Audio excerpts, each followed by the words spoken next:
அதனால் மனசை பத்திரமா பார்த்துக்கணுமா உடலை பத்திரமா பார்த்துக்கணுமானா மனசை தான் பத்திரமா பார்த்துக்கணும். மனசை உங்களுடைய கண்ட்ரோல் இல்லை, அங்கே என்ன நடக்குதுன்னு பார்த்தா போதும். நம்ம மனசை பத்திரமா பார்த்துக்கிறது நான் செல்ஃபாக கண்ட்ரோல் பண்ணுறதுக்காக கிடையாது. என் மனசில் நல்லதுக்காக கெட்டதுக்கான்னு பாருங்கள். நல்லது இருந்துச்சுன்னு சொன்னால் அந்த நல்லது அதிகரிச்சு கேளுங்க. என்னைவனே நீ எனக்கு நல்லது கொடுத்துருக்க, நல்ல எண்ணத்தை கொடுத்துருக்க, இந்த எண்ணம் வாழுங்காலமாக அதிகரிக்கணுமே மற்றவங்களை பற்றி. அல்லது எனக்கு கெட்ட எண்ணம் இருக்குது, இது வேண்டாம் இவனே என்னை மன்னிச்சு மீட்டு கொடுத்துரு, அதுவும் நீ வாழ வைக்கும் காலம் எல்லாம். இந்த கெட்டன வர வேண்டாம். நீ யாருக்கும் பொருளை கொண்டு அருளை கொண்டு கொடுக்கும் பொழுது அது ஏற்கனவே மனப்பகுதியை கொடு, ஆனால் எனக்கு மனசு கேட்க மாட்டேங்குது. இப்போ நீ வாழ வைக்கும் காலமெல்லாம் அந்த எண்ணம் எனக்கு வர வேண்டாம், கெட்ட எண்ணம் வர வேண்டாம்.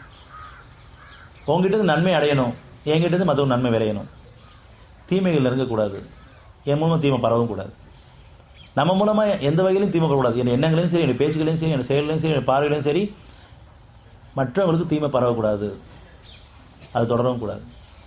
ஆனால் இந்த அடிப்படையில் எண்ணங்களையும் பேச்சுகளையும் செயல்களையும் பார்வைகளையும் நன்மைகள் பரவும். நம்மகிட்ட ஒட்டுமொத்தமாக அர்ப்பணிச்சிடணும். நம்முடைய வாழ்க்கை மற்றவங்களுக்கு நன்மையில் போய் சேரணும் அடிப்படையில் விருப்பத்தை வைக்கும் பொழுது அந்த கெட்டலை நீக்கப்பட்டோம். நன்மை விரும்புவது கெட்ட உணர்வுலாம் போயிடும். அல்லது கெட்டது உணர்ந்து வேண்டாம் விட்டால் நன்மை விளைய ஆரம்பிச்சோம். எந்த அடிப்படையில் கெட்டாலும் சரி, நம்ம எதை புரிஞ்சுக்கிட்டோமா அது. பெரும்பாலும் நம்ம எல்லாருமே கெட்டது இருக்க காரணமாக கெட்டது நிறைய தெரியுது நம்மள்கிட்ட. மற்றவங்கள்ட்ட கூட நம்ம குடும்பத்திலையும் சரி, நம்மளுடைய கணவன் மனைவி பிள்ளைங்கள் பெற்றவங்க அப்படிங்கிற எல்லா இருக்கிற குடும்பத்தாரில் கூட இருக்கிற பலவட்டவங்க கூட நம்ம நன்மையை பார்க்கக்கூடிய ஞானங்களை கேட்கறது இல்லை. நம்ம பார்க்குறதெல்லாம் உடனே ஒரு கெட்டதை பார்த்தா அதை மட்டுமே மனசு வச்சுக்கிறோம். அவங்க மூலம் பல நன்மையில் நம்ம நடந்துருக்கலாம் எப்படி அருளை கொண்டு, அதெல்லாம் மறந்தவங்களாகிடும்.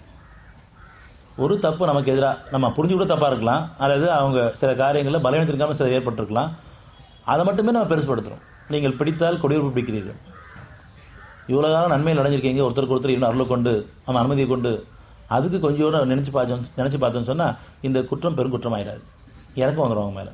இப்போ நமக்கு ஒருத்தர் உதவி இருக்காங்க, பல நேரங்களில் பல சந்தர்ப்பங்கள் நம்மளை ஆறுதல்படுத்திருக்காங்க, நம்பிக்கை பலப்படுத்தியிருக்காங்க. அது என்னுடைய மன்னிப்பு கொண்டு அவங்க கொண்டு தான், அவன் அருளை கொண்டு தான். ஆனாலும் நம்ம அதை நினச்சி பார்க்குறது கிடையாது.